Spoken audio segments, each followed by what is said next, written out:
Muy buena tarde y bienvenidos.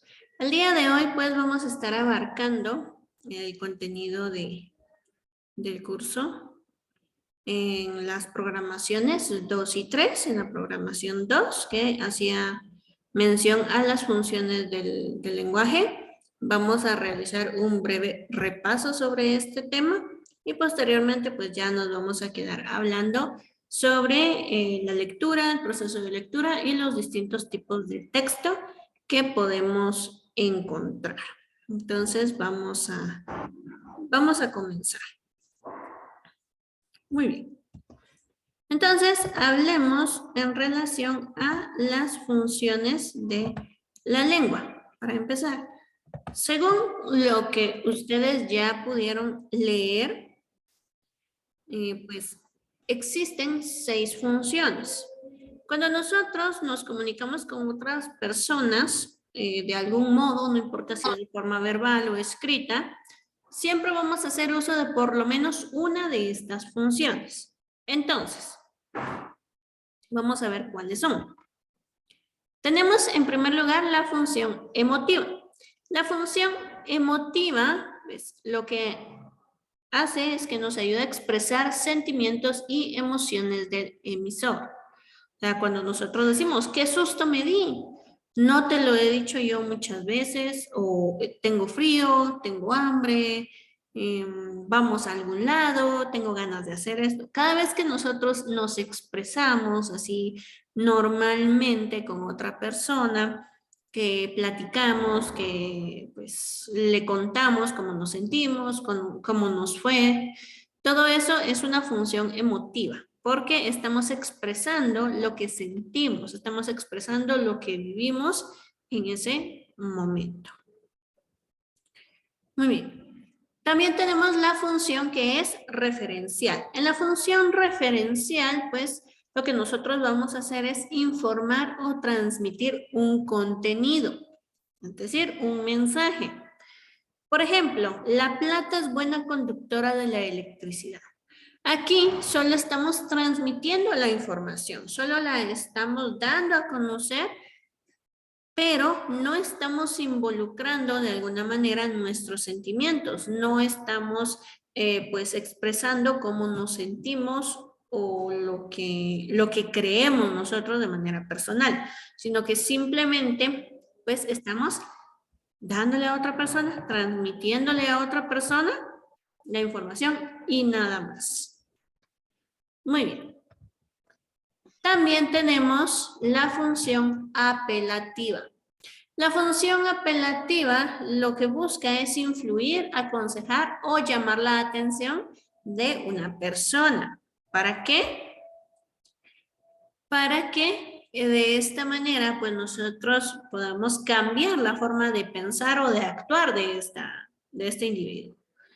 La publicidad es uno de los mejores ejemplos de la función apelativa, porque nosotros probablemente vamos en la calle, no teníamos la idea de adquirir o de comprar absolutamente nada, y de repente vemos que en una tienda dice 50% de descuento en tal producto. Quizás no lo necesitemos, quizás ni siquiera lo tendríamos planificado, pero por el hecho de que tiene un 50% de descuento, ya lo queremos, ya nos llama la atención. O de repente, pues tenemos hambre y vemos algún rótulo, algún cartelito de algo que sea de comer, ya nos llama la atención y ya tenemos esas ganas de poderlo comprar.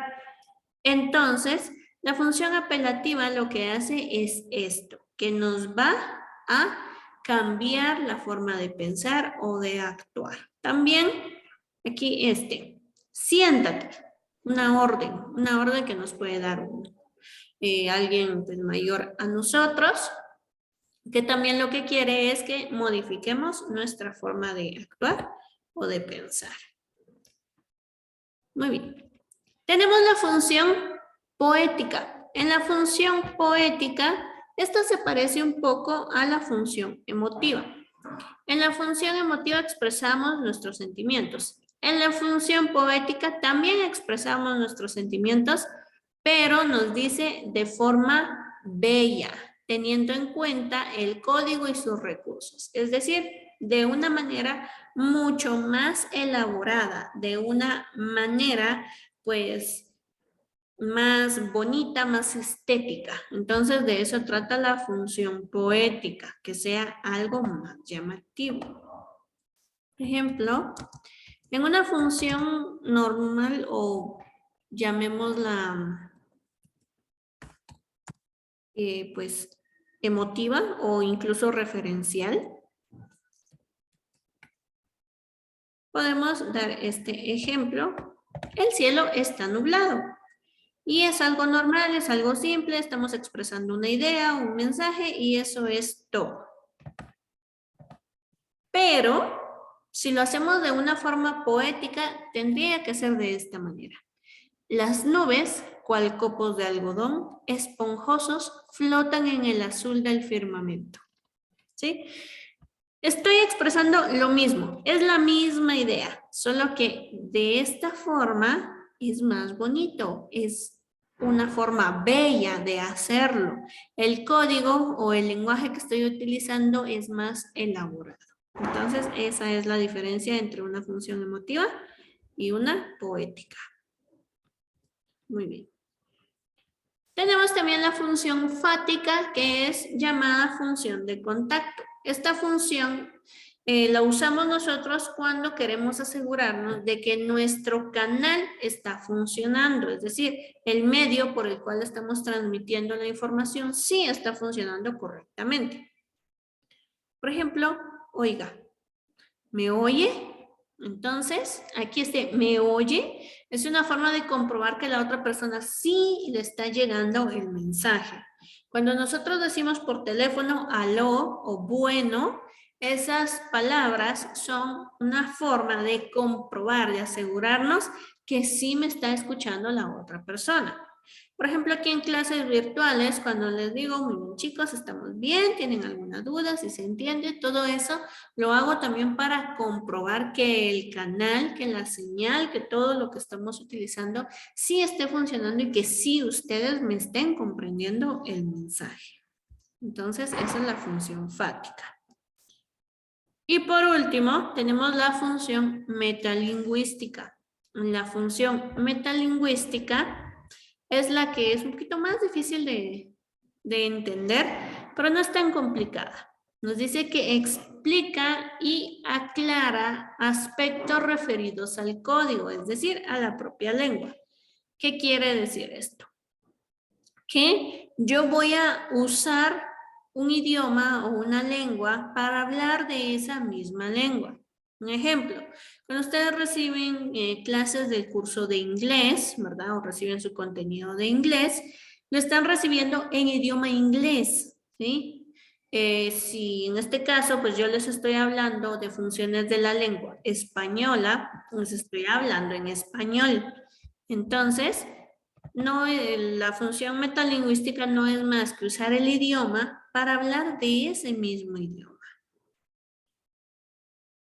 Si, por ejemplo, también pues vamos a aprender un nuevo idioma, cualquiera que sea, y hay personas que dominan muy bien otros idiomas, hay personas que dominan, por ejemplo, el quiché, entonces también hay quienes se dedican a enseñar el idioma quiché y lo hacen en idioma quiché. ¿Para qué? Para que sea pues mucho más entendible. Entonces, esa es la función metalingüística. Muy bien, entonces, al momento de realizar cualquier tipo de lectura, de pues comprender lo que estamos leyendo, nos vamos a dar cuenta de las distintas funciones que existen dentro de los distintos tipos de textos. Hablemos de los tipos de textos. Son 3 clasificaciones. Tenemos los textos científicos, los textos periodísticos y los textos literarios. Cada uno de ellos, como les decía, utiliza o hace uso de una función de lenguaje específica para cada uno de ellos. Hablemos sobre los textos científicos. Los textos científicos nos dice que van a explicar algún fenómeno o procedimiento. Por ejemplo, un libro de texto, por ejemplo, un manual. son buenos ejemplos de un texto de este tipo. Un libro de biología nos va a explicar algún fenómeno o alguna situación que ocurre con los seres vivos. Un libro de anatomía nos va a explicar cómo está conformado el cuerpo del ser humano. Un libro de, por ejemplo, ciencias sociales nos va a hablar sobre fenómenos sociales, por qué ocurren, cómo ocurrieron, un poquito de historia y todo eso. Entonces, esos son textos de tipo científico o, como les decía, manuales, donde nos enseñan cómo se realiza un determinado procedimiento. Muy bien. Luego tenemos los textos periodísticos. Para los textos periodísticos, pues vamos a describir y o narrar acontecimientos.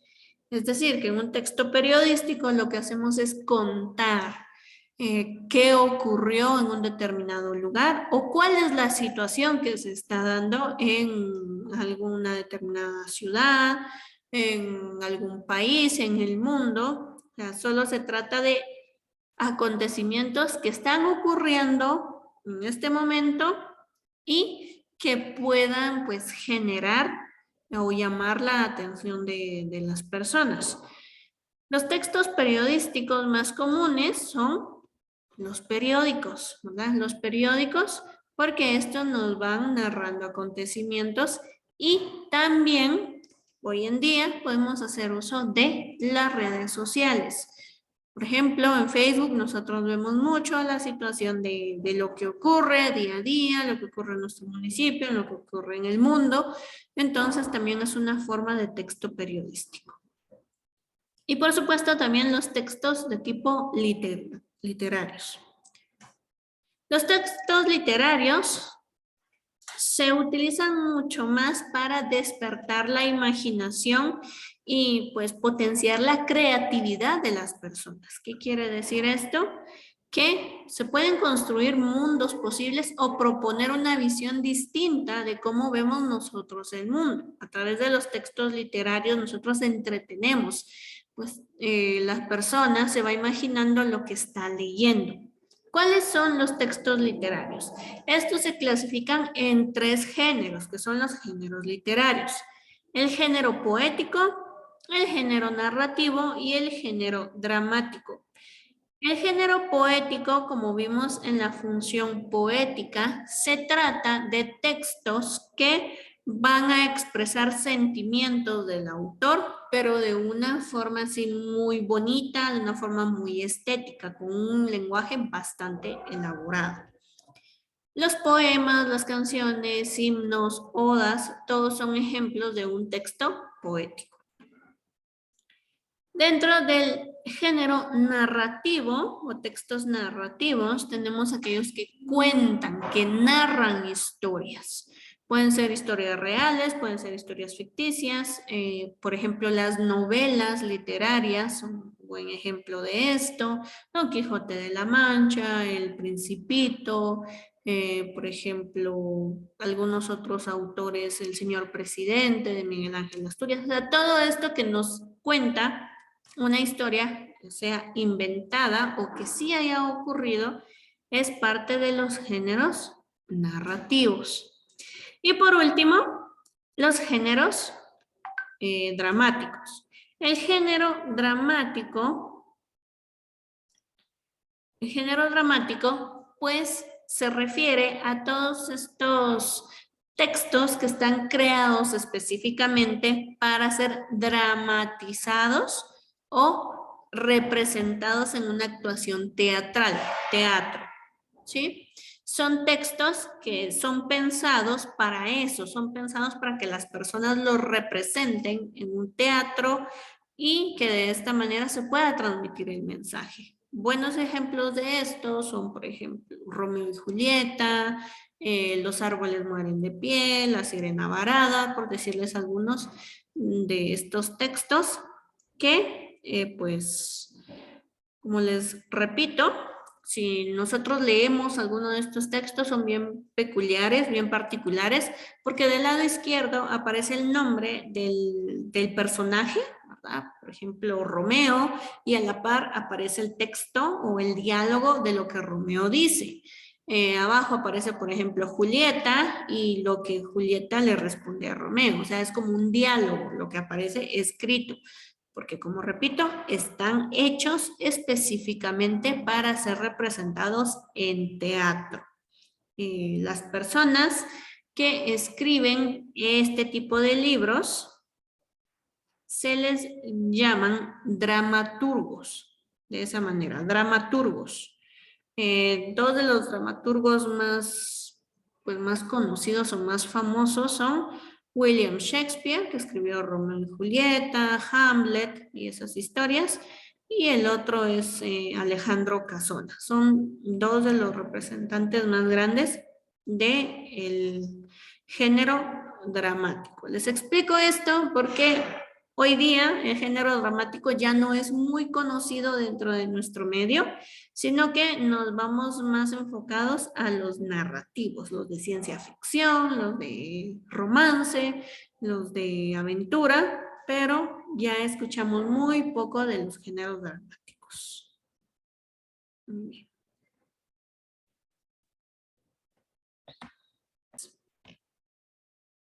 Muy bien, entonces como ya vimos, cada texto tiene sus propias características y también viene lo de las funciones del lenguaje. Por ejemplo, en los textos científicos predominan la función referencial y la metalingüística, porque casi solo son para hablar de temas del mismo idioma o de temas científicos y transmitir únicamente información, sin que tengan que ver sentimientos. Dentro de los textos periodísticos también se ve mucho la función referencial y la función apelativa, porque en los textos de este tipo se ven mucho situaciones de publicidad también. Y en los textos literarios podemos ver un poquito de función emotiva, referencial y también poética por los géneros que tienen estos textos. Muy bien. Y por último, hablemos del proceso de lectura.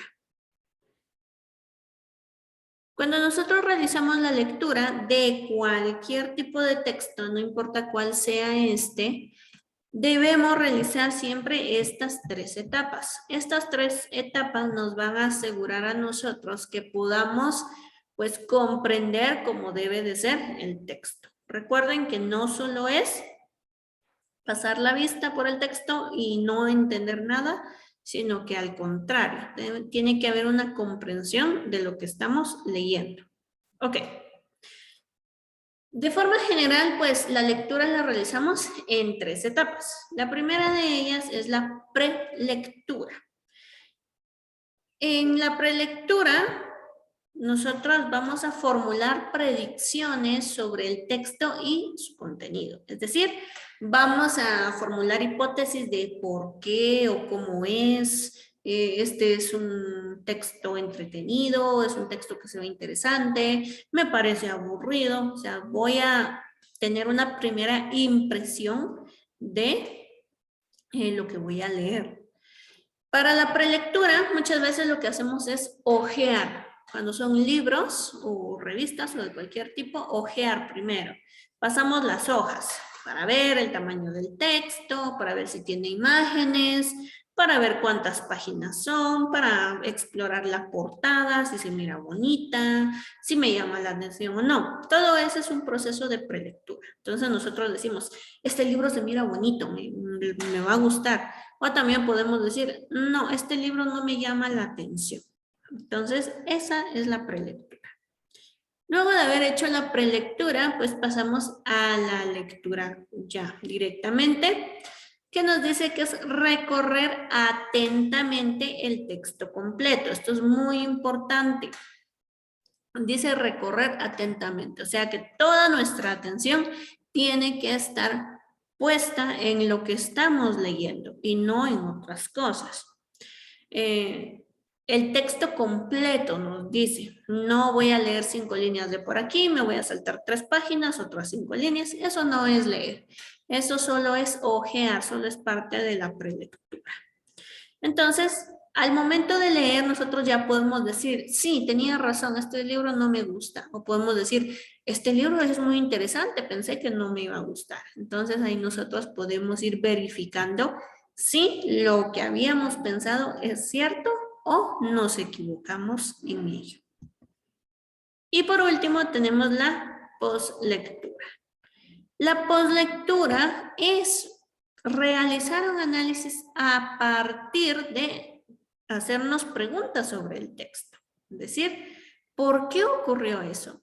¿O qué hubiera pasado si esto hubiera sido de esta otra manera? ¿O por qué hizo eso el personaje? O sea, todo eso, pues, nos va a dar una idea a nosotros de que sí comprendimos.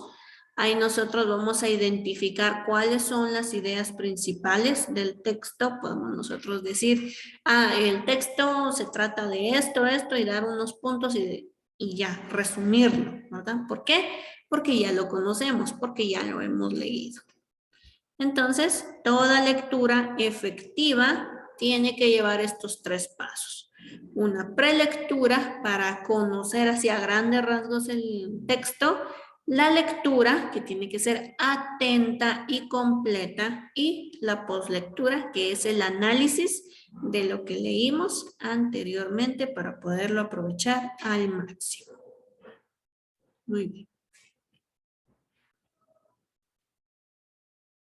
Muy bien, en relación a la actividad a realizar para esta semana, tenemos elaborar un mapa conceptual con los tipos de textos. Recuerden, son los científicos, periodísticos y narrativos. Aquí está el ejemplo del mapa conceptual para que ustedes puedan basarse en él y poder pues acoplarlo, utilizarlo para realizar su tarea. Recuerden, el contenido principal es los tipos de texto. Entonces, aquí está el ejemplo. Aquí abajo está el mismo contenido que abarqué con ustedes. Ahorita lo abarqué de una manera un poco más resumida, pero el contenido es el mismo. Muy bien. Entonces, con eso terminamos.